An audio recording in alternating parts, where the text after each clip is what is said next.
청와대가 다음 주 초 대북 특사 파견을 공식 발표할 것으로 알려졌습니다.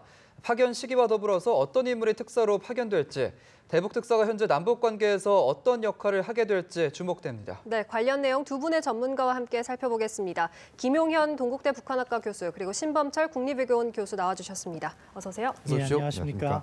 네. 문재인 대통령이 이제 지난 1일 밤에 트럼프 미국 대통령과의 전화 통화에서 대북 특사 파견을 공식화했습니다. 네네.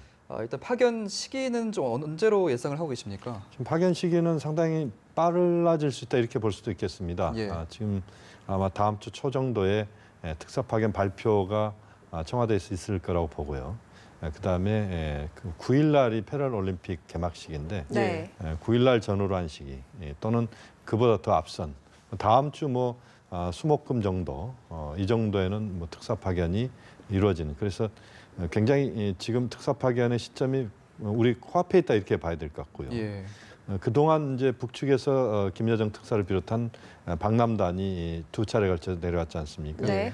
김영철 부위원장까지 같이 내려온 이런 상황이기 때문에 또 지금 한반도 정세를 둘러싸고 북미 간의 입장차, 특히 미국이 갖고 있는 북한에 대한 입장, 이것은 이제 아직까지 강경한 입장이고 북한 대화하겠다는 입장, 이런 과정에서 좀 더 빠른 속도로 현재 어떤 국면들을 대화 쪽으로 방향을 틀게 해야 된다. 이런 차원에서 본다면 네.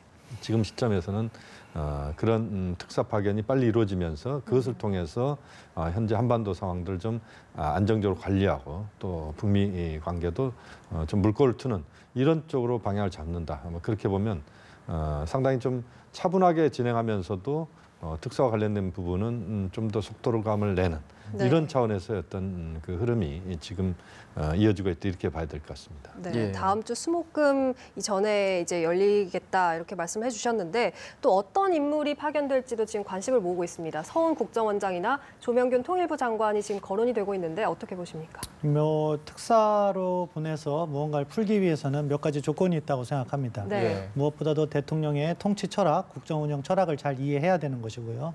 또 북측과도 어느 정도 통하는 인물, 그래야지 또 환영을 받고 메시지를 전할 수 있으니까 네. 그런 측면에서 서훈 국정원장이나 조명균 통일부 장관이 대통령의 뜻을 잘 알고 북한하고도 과거부터 관련이 있어 왔기 때문에 네. 장점이 있다 이렇게 보여지는 것 같아요. 예. 다른 한편에서는 또 하나의 요건이라고 할 수 있는 대북 메시지 측면이 있는데 네. 이런 부분에서는 이번이 비단 남북관계뿐만이 아니라 어떻게 보면 비핵화 문제를 이번에 이야기를 꼭 해야 한다는 점에서는 저는 정의용 안보실장도 유력한 후보다 이렇게 네. 생각합니다. 예. 왜냐하면 메신저 자체가 가서 이렇게 주는 이미지가 있기 때문에 그런 부분도 고려할 수 있다 이렇게 생각합니다. 네. 예, 알겠습니다. 사실 이 한반도 정세가 경색될 때마다 네네. 남북 특사를 대북 특사를 파견하고 이렇게 관리를 해 왔었는데 네네. 그동안에 이제 역대 대북 특사들이 좀 어떤 역할을 좀 수행을 했습니까? 이제 대북 특사 파견과 관련돼서 우리가 그 대외적으로 알려진 건 1972년도 그때 이제 7.4 공동성명이 나올 때 네. 그때 이제 특사 파견을 우리가 기억할 수 있을 것 같습니다. 예. 그때 이후락 당시에 중앙정보부장이었죠. 이후락 정보부장이 북한에 가서 김일성 당시에 그 수상이었습니다. 김일성 수상을 만나는데 네. 그때 이제 후일담으로는 당시 이후락 특사가 북한에 갈 때 청산가리를 그 포켓에 넣어가지고 갔다. 그래서 혹여 문제가 발생하면 자기가 거기서 자결할 생각을 할 정도로 예. 엄혹한 시기에 이제 특사 파견이 이루어졌습니다. 네. 1980년대에도 이제 특사 파견 이런 것들이 좀 부분적으로 진행이 됐지만 구체적으로는 2000년대에 들어서 한 대여섯 차례 특사 파견이 이루어졌습니다. 그때는 그야말로 이제 남북 정상회담과 관련돼서 임동원 당시에 이제 장관이랄지 또는 정동영 당시 통일부 장관, 그다음에 김만복 국정원장 이런 사람들이 한 대여섯 차례에 걸쳐서 그 DJ 정부, 참여정부 때 방북한 사례들이 있었는데 그때는 거의 대부분 정상회담을 만들어내기 위해서 정상회담을 실제 성공시키기 위해서 간 특사였다 이렇게 보시면 될 것 같고 네. 그 과정에서 실제 두 차례 정상회담이 개최가 됐습니다. 그래서 이번에도 대북 특사가 파견된다면 어쨌든 중요한 현안 하나는 이제 북핵 문제를 둘러싼 북미 간의 어떤 대화, 접점을 찾는 문제. 네. 그다음에 남북 정상회담을 비롯한 남관계에서의 어떤 실질적인 진전과 관련된 문제. 이 두 가지를 집중적으로 논의하는 그런 특사다 이렇게 봐야 될 것 같습니다. 네, 예. 지금 역사적 흐름 순으로 지금 대북 특사들을 짚어주셨는데 이제 현재 시점에서 대북 특사 역할이 굉장히 중요할 것 같습니다. 우리가 어떤 메시지를 전하고 또 어떤 성과를 얻어와야 좀 만족스럽다라는 결과를 낼 수 있을지 좀 궁금하거든요. 어떻게 보십니까? 결국에는 비핵화 부분에 있어서 진일보된 이야기를 듣고 해야 된다고 생각합니다. 네. 예. 지금 뭐 우리가 남북 관계를 갖다가 보다 지속 가능하게 장기적인 관점에서 발전시켜 나가기 위해서는 핵 문제를 풀어야 됩니다. 그렇지 네. 않고서는 우리가 북한에게 해줄 것도 없고 북측으로서도 그런 부분에 있으면 언제라도 과거로 돌아갈 수가 있습니다. 네. 따라서 이러한 지속 가능한 발전을 위해서 비핵화 문제를 반드시 이야기해야 되고 그 부분에 있어서 북한의 이야기를 들어야죠. 북한에서 뭐 비핵화 부분에서 진전이 있으면 좋고 네. 진전이 없다 그래도 그러한 북한의 진위를 김정은 위원장을 통해서 확인이 된다면 우리도 또한 정책적 접근을 다르게 가져갈 수 있습니다. 따라서 이번에는 어떻게 보면은 진실의 순간이 왔다. 그래서 그 이야기를 북측에 하고 북측의 반응을 듣고 그리고 우리의 정책을 조정하는 그러한 하나의 아주 중요한 계기라고 생각합니다. 예, 알겠습니다. 이런 상황에서 지금 북한 김정은 위원장이 2주째 공개 활동을 자제를 하고 있습니다. 네네. 아무래도 평창 동계올림픽 이후로 북미 대화 가능성도 좀 열려 있는 것 같은데 이 북미 대화에 대해서 좀 고심을 하고 있는 거 아닐까요? 어떻게 보세요? 지금 이제 김정은 위원장의 2주째 두문불출 이것은 두 가지로 이야기할 수 있을 것 같습니다. 하나는 예. 고심하고 있다. 네. 그러니까 북한 핵 문제를 비롯한 전반적인 한반도 정세와 관련돼서 평창 이전과 확연히 달라지는 이 환경 속에서 어떻게 이 환경에 출구를 만들어낼 것인가. 북한 쪽에 유리한 그런 고지를 어떤 식으로 외교적인 성과를 거두면서 점령할 것인가. 네. 여기에 지금 상당한 이제 고심을 하고 있는 그런 과정이라고 봐야 될 것 같고 그 과정도 역시 상당한 숙고의 과정이다. 그러니까 김정은 위원장이 굉장히 여러 가지 경우 수를 놓고 지금 숙고하고 있다. 이렇게 봐야 될 것 같습니다. 실제 지금 트럼프 대통령은 북측에 대해서 어쨌든 강경한 입장을 네. 표명하고 있는 게 사실입니다. 예. 우리가 흔히 CVID라고 하는 북핵 문제와 관련돼서 미국이 그동안 가져왔던 그런 검증 가능하고 과거로 돌릴 수 없는 그런 핵을 북한 핵 문제를 거기에서 다루겠다는 이제 북한에 대한 미국의 입장이 여전히 살아있는 상황에서 네. 어떻게 이 상황들을 돌파할 것인가. 특히 남관계 측면에서는 성과를 거둘 수 있지만 결국 신범철 교수께서 이야기했지만 남북관계에서의 성과만으로 현재 한반도 정세를 관리할 수 없다. 근본적으로 북핵 문제가 해결돼야 된다. 이런 차원에서 네.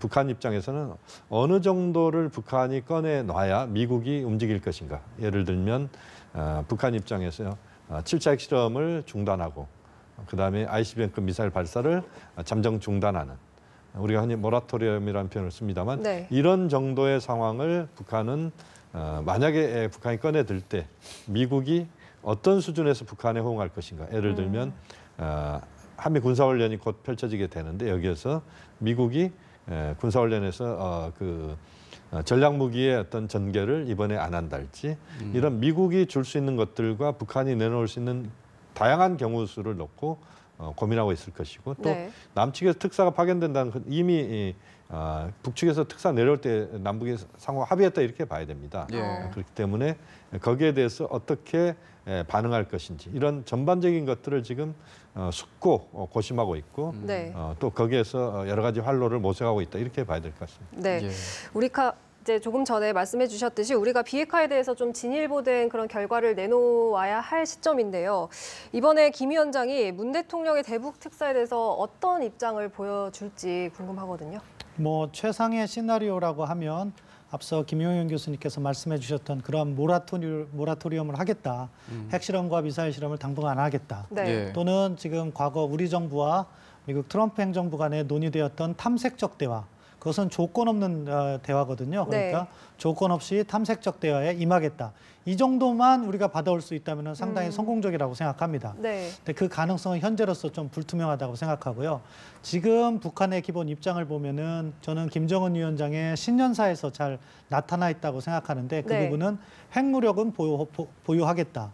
대신 남북 관계는 진전하겠다. 그 과정에 있어서 보면은 또 한미 동맹에 있어서는 어떻게 보면 어려움이 따르는 그러한 제안인데 네. 만약에 그쪽 방향으로 간다면은 우리에게 핵과 관련된 선물은 주지 않고 이산가족 상봉이라든가 네. 그런 부분에 있어서 진전을 갖다가 이렇게 던질 때 우리 정부가 상당히 좀 곤혹스러울 수도 있다. 네. 그리고 다른 각도에서는 약간 이제 한 단계 더 상황을 복잡하게 만드는 거죠. 미국이 먼저 연합군사훈련을 갖다가 축소하거나 성격을 변화시킨다면 그 다음에는 대화할 의지가 있다. 뭐 이런 식으로 하면은 우리 정부가 이제 고심이 커지는데 아무튼 저는 이렇게 생각합니다. 우리가 이 남북 관계를 갖다가 지금 진전시켜 나가는 노력은 높이 평가할 만하다고 생각합니다. 네. 하지만 이 협상을 단번에 풀기는 어렵거든요. 네. 어떻게 보면은 이 정부 4년 이제 뭐 4년 반 정도 남았는데 그 기간 내내 계속해서 풀어야 될 과제다. 그런 차원에서는 남북 관계에 있어서 어떠한 원칙을 만드는 것이 중요하고 자칫 북한에 너무 끌려가는 모습을 보이지 않기 위해서는 이야기도 당당하게 하고 네. 북한의 이야기를 또 듣고 와서 우리끼리 새로운 전략을 수립하고 그 과정에서 우리가 지켜나가겠다고 약속한 것, 한미동맹과 비핵화 공조는 지켜나가면서 북한에게는 계속해서 대화의 문을 열면서 비핵화 쪽으로 유도해 나가는 네. 그러한 접근을 해야 된다고 생각합니다. 예. 네. 이번 대북 특사 파견으로 좀 남북 관계에서 우리가 얻어낼 수 있는 것, 목적을 좀 성취할 수 있는 부분도 중요한데 네. 북미 대화를 중재하는 것도 굉장히 중요하다고 생각을 하거든요. 그렇습니다. 앞서서 뭐 한미 군사 훈련에 대한 축소도 말씀을 해주셨지만 어떤 것들이 좀 선행이 돼야 좀 북미 대화 중재하는 데 좀 용이할 수 있을까요?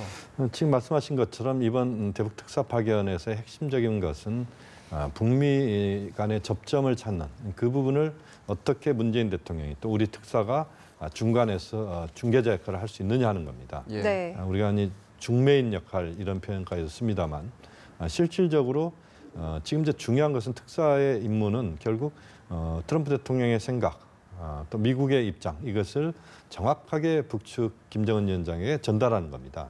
또 거꾸로 김정은 위원장이 갖고 있는 대미 인식 또 핵 문제에 대한 입장 이런 것을 정확하게 전달하면서 네. 또 문재인 대통령의 생각까지 가운데서 역할을 만들어내는 이게 이제 가장 중요한 것이다 이렇게 네. 봐야 됩니다. 예. 그래서 어떻게 보면 이것은 문재인 대통령과 김정은 위원장과 트럼프 대통령 이 세 사람 사이에서의 간접적인 어떻게 보면 정상회담을 하는 이런 정도로 상당히 특사 역할이 중요하다 이렇게 봐야 됩니다. 네. 특히 이제 보면은 북미 대화 중재라고 하는 부분에 있어서 가장 중요한 부분들은 결국 미국과 북한이 어떠한 수준에서 상호간의 선물을 좀 주고받을 수 있느냐 하는 겁니다. 네. 다시 말씀드리면 일방적으로 비핵화를 미국이 요구한다고 해서 북한이 비핵화하지 않습니다. 이건 네. 뭐 그동안 20몇 년 동안에 걸쳐왔던 모습이기 때문에 네. 바로 눈앞에서 하루아침에 이걸 포기한다? 쉽지 않습니다. 그렇게 본다면 북한이 움직이게 할 수 있는 것들 미국 입장에서는 뭔가를 줘야 되는 부분이 있습니다. 그것은 네. 제가 볼 때는 한미 군사훈련에 여러 가지 이번에 이제 4월 달부터 개최가 되는데 군사훈련에서 전략무기 전개를 이번에 제안하는 다시 말씀드리면 B-1B 전략 폭격기나 네. B-52 또 F-22 랩터 이런 전략 무기들의 전개를 이번에 안 하는 이런 것과 북한의 7차 핵실험과 ICBM 미사일 발사를 당분간 중단하는 그러니까 모라토리엄이라고 이야기할 수 있는 그것을 서로 주고받을 수 있는 이런 환경들을 만드는 것이 매우 중요하다고 봅니다. 네. 그래서 이번에는 어느 한쪽이 일방적으로 먼저 이야기를 꺼내기 어렵기 때문에 네. 한국이 중매 역할을 하면서 미국과 북한의 입장을 조율하는 과정에서 그 두 가지를 좀 만들어내는 그것이 출발점 씨앗이 돼서 북미 간의 어떤 접촉과 대화로 가는 네. 이런 흐름들을 만들어가는 것이 매우 중요하다. 그래서 이번 특사의 역할은 그 부분에서 가장 중요한 것 같고 또 한반도 정세를 관리하는 데 있어서 예. 가장 출발점은 평창 이후 패럴림픽 이후에 북한의 도발을 억제, 자제시키는 이것이 네. 포인트라고 본다면 그런 상호 간의 노력들이 적극적으로 지금 이루어져야 된다고 봅니다. 네. 예. 그런데 문재인 대통령이 이렇게 대북 특사를 통해서 한미 연합 훈련을 조금 뭐 연기한다던가 이런 조정을 하는 부분에 대해서 미국 측은 어떤 입장을 가지고 있는 건가요? 또한 우리의 특사가 파견돼서 비핵화 문제를 논의하고 그 네. 부분에 있어서 성과가 있다면 미국도 연합훈련의 조정이라든가 그런 네. 부분은 수용할 거라고 생각합니다. 네. 한미연합훈련 그 자체가 목적일 수는 없습니다. 예. 수단인 것이죠. 네. 그렇지만 그 중요한 동맹이라는 것을 운영하는 원칙이기 때문에 어떠한 변화 없이 우리가 스스로 먼저 북한의 새로운 변화를 유인하기 위해서 또다시 양보하는 건 저는 옳지 않다고 생각합니다. 네. 따라서 이번에 특사가 가서 북한의 모라토리움이라든가 김영현 교수님께서 말씀하신 그러한 답안을 얻어온다면 그것으로 미국을 설득해서 조정해 나갈 수 있는 여지는 전 있다고 생각합니다.